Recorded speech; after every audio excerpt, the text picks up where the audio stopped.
दूरे सृष्टि आदि वार्ता, ये सेवा विभाग दे दिया है।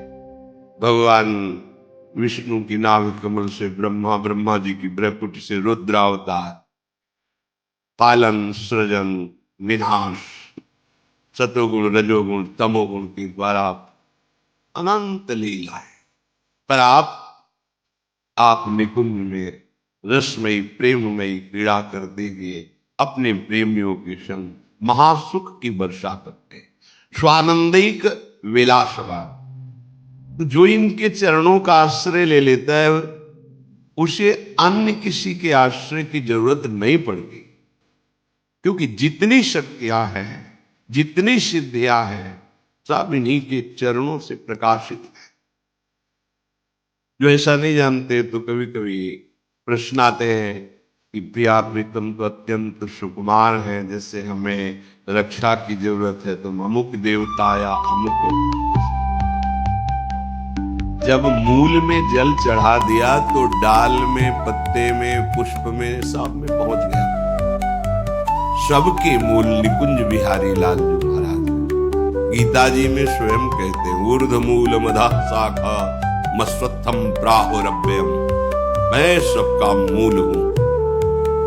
पर ब्रह्म की प्रतिष्ठा है हमारे श्री कृष्ण, और जो ब्रजेंद्र नंदन के रूप में प्रकट हुए वही निकुंज बिहारी लाल जो अपने रूप से प्रकट हुए।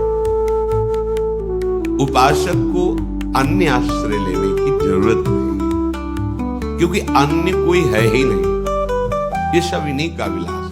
पर जो निकुंज में विलस रहे तो दूरे सृष्टि आदि वार्ता, सृष्टि आदि वार्ता से दूर, क्योंकि सृष्टि की सेवा के लिए अंश रूप से आप विराजमान हैं। भगवान विष्णु, ब्रह्मा, शिव रूप में आप ही विराजमान, दूसरा कोई नहीं। निज महापूर्णात्म शक्त्याश्रयात्, इनकी आत्म शक्ति से ही यह विस्तार हुआ है।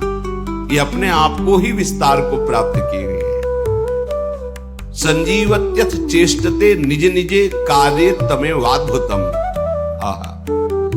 ये अपने प्रेमी जनों को जीवन प्रदान करने के लिए, प्रेमी जनों का जीवन क्या है? इनकी रूप माधुरी का गान करते हुए, रूप माधुरी का अवलोकन करते हुए, इनकी चरण सेवा में अपना जीवन, तो यही उनकी संजीवनी मूर्य है। ललिता ललित बजावती बीना, गुण गावत सोई जीवन जीजय। कौन से गुण? प्रिया प्रीतम का मुस्कुराना, प्रिया प्रीतम की क्रीड़ा, प्रिया प्रीतम की नाना प्रकार की रसकेली, उसका गान करते, यही जीवन है रसिकों का। संजीवत्यथ चेष्टते, इनकी चेष्टा जीवन है प्रेमी जनों का। वो कोई प्रेमी ही जानता है। अपना प्रीतम, अपना प्यारा मुस्कुरा भर दे तो विश्व के सारे सुख लुटते घूमते हैं।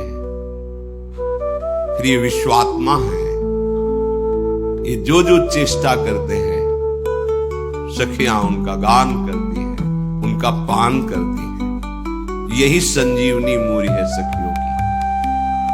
उपासकों की संजीवनी मूर्य है प्रिया प्रीतम का रूप, प्रिया प्रीतम का जस, प्रिया प्रीतम की महिमा। निज निजे कार्य तमेवाद्भुतम, वो सब अपनी अपनी सेवा में प्रिया प्रीतम को सुख प्रदान करने में बड़ा अद्भुत सुख अनुभव करते हैं। कैसे उस सुख का उदाहरण दे?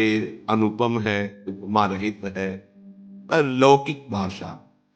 जैसे अपने अत्यंत लाडले दुलारे इकलौते बेटे को मां पवा रही है, तो जब वो बालक पाता है तो उसको कैसा सुख होता है?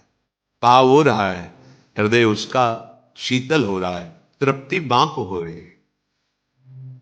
सखियों का हृदय प्रिया लाल के प्रति कितना दुलार से भरा हुआ है। लाल ललना मिली यो सिरावत, पावे कोई और, तृप्ति करे कोई और, ये महासुख है। स्वातंत्रम, सारी शक्तियां इनके अधीन है, किसी के अधीन नहीं है। परम स्वतंत्र न सिर पर कोई, परमम परेश, ये ईश्वरों के भी ईश्वर हैं। निकुंज बिहारी लाडली लाल। परमेश महा मानंदिक वृत्तिम श्रेय, परम स्वतंत्र परम महा आनंद वृत्ति युक्त होकर विलसते रहते हैं। ये अनुभव, ये आश्रय उसी को प्राप्त होता है जो रस का अनन्य हो जाता है, रसिक अनन्यों के संग से। हरिराम व्यास जी कहते हैं, तेई रसिक अनन्य जानवे। कौन है रसिक अनन्य? बोले जिनको विषय विकार ना हरि सो रति, तेई साधु मानिवे। तेई रसिक अनन्य जानिवे, तिनकी संगति पतित सु उद्धरे। जो बारक बर घर आनिवे, तिनके चरणों दक सो अपने। नख शिख गातिन सानिवे, तेई रसिक अनन्य जानिवे। वही रसिक अनन्य है जिनके हृदय में ये षट विकार शांत हो गए हैं, काम क्रोध लोभ मोह मद मत्सर। कैसे शांत हुए? हर्षो रति, हा हरि रा राधा। प्रिया प्रीतम के चरणार विंद में जिनकी प्रीति हो गई है, उस हृदय में ये षड विकार अपना अधिकार छोड़ देते हैं। अर्थात इन विकारों का स्फुरण ही नहीं होता।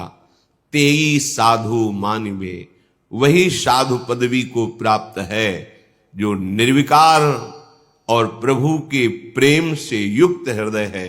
वही साधु हृदय है, वही रसिक अनन्य है। हरिराम व्यास जी कहते हैं, प्रियाजू की कृपा से ऐसे रसिकों की संगति मिले तो हमारा उद्धार हो जाए। अगर एक बार भी इनकी संगति कर ले तो व्यर्थ नहीं जाएगी। जो वारक घर आनवे, एक बार यदि इनके समीप पहुंचना हो जाए या ये हमारे समीप कृपा करके सानिध्य दे दे, एक बार का मिलना वो व्यर्थ नहीं जाएगा, आपका परम मंगल कर देगा। अगर कहीं ऐसे भगवत प्रेमी महात्मा का चरणोदक मिल जाए और रोज पीने को मिले और अपने सर पे धारण करने को मिले, नखशिख गातिन शानवे, निश्चित निश्चित बहुत जल्दी परिवर्तन होता है।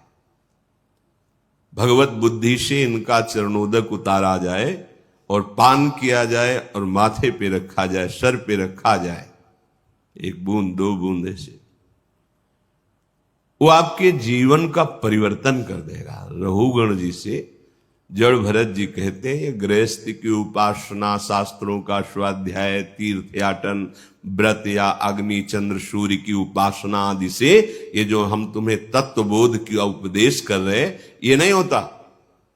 ये होता है महापुरुषों की चरण रज का अभिषेक करने से। रहु गणै तत्तपसा न याति न चेज्जया न निरूपणात् गृहाद्वा न छंदसा नैव जलाग्नि सूर्यो बिना महत्पाद रजोभिषेकम। हरिराम व्यास जी कहते, तिनके चरणोदक सो अपने नख सिख गातन शानवे। यदि कहीं ऐसे प्रेमी महाभागवतों का चरणोदक मिल जाए पीने को और माथे पे धारण करने को, तो ये जो विकार हैं इनसे लड़ने की सामर्थ्य आ जाए, ये परास्त हो जाएंगे विकार। पर बिना महत्पाद रजोभिषेकम, ये कोई भाग्यशाली को बात समझ में आती है। और फिर कहीं कृपा हो जाए और उनको प्रसाद पवाने का सौभाग्य मिल जाए, सुंदर सुंदर भोग प्रियालाल को पवा के और उनको प्रसाद पवाने का सौभाग्य, और कहीं वो पा चुके हैं उनके पत्तल से जूठे किनके उठाकर और वो हमें पाने का सौभाग्य मिल जाए, फिर क्या कहना है। तिनकी पावन जूठन जेवत, क्या होता है, बोले तवही हरि ही आनिवे।